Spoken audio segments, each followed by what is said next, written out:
श्याम कहला रे तारे तले नारी चुल झारे मोर श्याम कहला रे ओ पारे जल पाई गाछ रोइते झिलमिल करे काला रे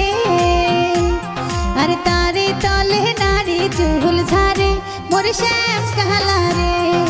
तारे तले नारी चुल झारे मोर श्याम कहला रे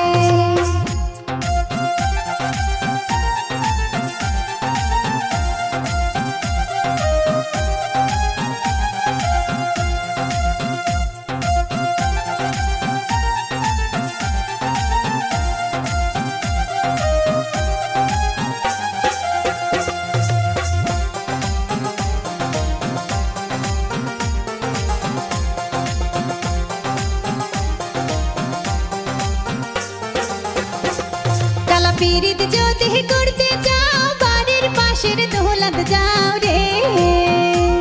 काला पीरित ज्योति करते जाओ बाड़ीर पाशेर दौलत जाओ रे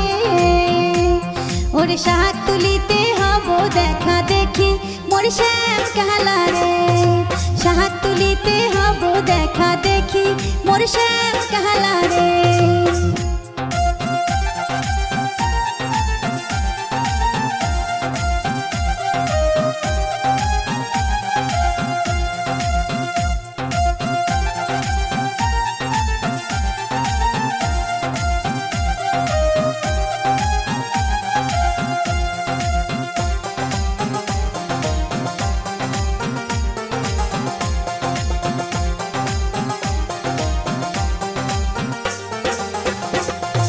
पीरित ज्योति करते जाओ नदीर पारे घुरिया जाओ रे